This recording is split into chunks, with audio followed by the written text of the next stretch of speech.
नमस्कार, विजेता स्टाइल में आप सभी का स्वागत है। दोस्तों, हर इंसान अपने जीवन को सफल और सुखद जीना चाहता है, तो उसके लिए आपको कुछ खास बातों का ध्यान रखना होगा, तभी आप अपने जीवन को सफल और सुखद बना सकते हैं।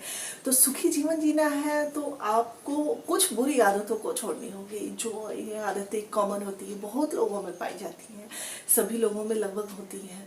तो अगर इन आदतों को आप छोड़ देते हैं तभी आप अपने जीवन को सुखी बना सकते हैं, क्योंकि बहुत सी आदतें ऐसी होती हैं ना जो आपको कभी खुश रहने नहीं देती है। तो सुखी होना है, सफल होना है, तो आप मेरी इन बताए हुए बातों को एक बार ज़रूर आजमा के देखिए और अपने जीवन में ज़रूर सफल होइएगा। आप इन आदतों को अगर छोड़ देते हैं तो आप अपनी लाइफ को बहुत ही अच्छी तरह से जी सकते हैं। तो दोस्तों, चलिए मैं आपको बता रही हूँ कि वो कौन कौन सी बातें हैं जिसे हमें अपने जीवन में नहीं करना चाहिए। तो पहली बात है कि हमें द्वेष और ईर्ष्या नहीं करनी चाहिए। अगर हम किसी के प्रति अगर ईर्ष्या द्वेष की भावना रखते हैं तो हम कभी सफल नहीं हो सकते हैं, क्योंकि यह आदत हमें अंदर ही अंदर खोखला करते जाता है। अगर आप दूसरे से ईर्ष्या कर रहे हैं, यानी कि आपके अंदर जलन की भावना है, तो इससे आप दूसरे को नहीं जला रहे, आप खुद को ही जला रहे हैं। आप अपने आप को जला रहे हैं। आपके पास सब कुछ होगा फिर भी आप खुश नहीं रहते होंगे। अपने जीवन में सफल होने के लिए, सुखी होने के लिए अपने अंदर से ईर्ष्या और द्वेष की भावना को खत्म करना पड़ता है। यह भावना ऐसी रोग की तरह है कि आपको अंदर ही अंदर खा जाएगी। फिर दूसरी बात आपको बता रही हूँ कि अब लोगों के अंदर होती है दूसरों के जीवन में दखलंदाजी करना। तो ये भी आदत आपको कभी सुखी रहने नहीं देगी, क्योंकि सुखी रहने के लिए आपको दूसरों के जीवन में दखलंदाजी करना बंद करना होगा। अगर आप दूसरों के जीवन में दखलंदाजी कीजिएगा तो फिर आप कैसे सुखी रहिएगा, क्योंकि आपका सारा वक्त तो दूसरों के जीवन में टांग अड़ाने में लगा हुआ है। बिना बात के बात उनमें घुसने में पड़े हुए हैं। फिर आप कैसे सुखी रह पाइएगा, अपने लिए अपने जीवन को टाइम नहीं दे पाइएगा, तो आगे अपने जीवन में तरक्की कैसे कीजिएगा। तो दूसरों के जीवन में कभी भी दखलंदाजी नहीं करनी चाहिए। मुफ्त में तो कभी सलाह मशवरा नहीं देना चाहिए, ये भी बात ध्यान रखना चाहिए, तभी आप अपने जीवन को सफल बना पाइएगा।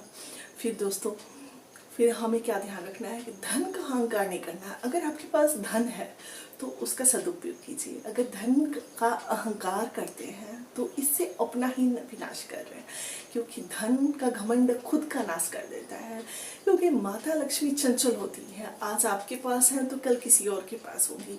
इसलिए आपको अपने धन का घमंड नहीं करना चाहिए। अपने धन के घमंड में हम क्या करते हैं कि अपने से छोटे चीज़ों को वैल्यू नहीं देते हैं, उसका अपमान करते हैं, उसका मतलब कदर नहीं करते हैं। तो यही हमारे विनाश का कारण हो जाता है। धन भगवान दिए हैं तो उसका सदुपयोग कीजिए। अगर आप सदुपयोग कर रहे हैं तो आपका तरक्की होगा, आप सफल रहिए। अगर उसका घमंड किए हैं तो आप अपना खुद का नाश कर रहे हैं। तो दोस्तों, वैसे ही किसी का ठग के नहीं खाना चाहिए। अगर किसी का धोखा करके ठग के खाना, ये भी हम अपने जीवन को विनाश की तरफ ले जाते हैं। सफल कभी नहीं हो पाइए, क्योंकि आपका दिमाग सिर्फ दूसरों से ठग के खाना, दूसरों का लेना, यही सोचता रहेगा, अपनी तरक्की के बारे में नहीं सोचेगा। लेकिन आप किसी को कितना दिन तक मूर्ख बना सकते हैं? थोड़े दिन तो तक मूर्ख बनाइएगा, फिर वो इंसान समझ जाता है कि ये इंसान मुझे ठग रहा है, धोखा दे रहा है। लेकिन इन सब कारणों से क्या होता है कि आप अपनी तरक्की के बारे में छोड़ देते हैं, आप अपनी खुशियों का ध्यान नहीं रखते हैं। सिर्फ आपका दिमाग दूसरों के ठगने और छीनने झपटने में लगा रहता है, धोखा करने में। तो दोस्तों, इन सब चीज़ों से हमें जरूर बच के रहना चाहिए। साथ साथ हमें किसी की बुराई नहीं करनी चाहिए। अगर हम बुराई करते हैं, चुगली करते हैं, तो इससे क्या होता है कि हम अपना सारा एनर्जी दूसरों की बुराई और चुगली करने में ही निकाल देते हैं। अपने बारे में तो कभी सोच ही नहीं सकते हो तो ऐसे लोग कभी सुखी नहीं होते हैं और ना ही सफल हो पाते हैं। तो दोस्तों, सबसे ज़्यादा इम्पोर्टेंट है इन सब बातों को ध्यान में रखना। अगर आपके अंदर कोई भी इनमें से बुरी आदत है तो इन्हें छोड़ने की कोशिश कीजिए और छोड़कर अपने जीवन को सफल और सुखी बनाइए। फिर आप अपने जीवन में हमेशा खुश रहिएगा। तो दोस्तों, यह जानकारी आपको कैसी लगी मुझे कमेंट्स करके जरूर बताइएगा और लाइक शेयर सब्सक्राइब करना ना भूलिएगा। फिर मिलते हैं आपसे अगले वीडियो में नई जानकारी के साथ। तब तक के लिए नमस्कार।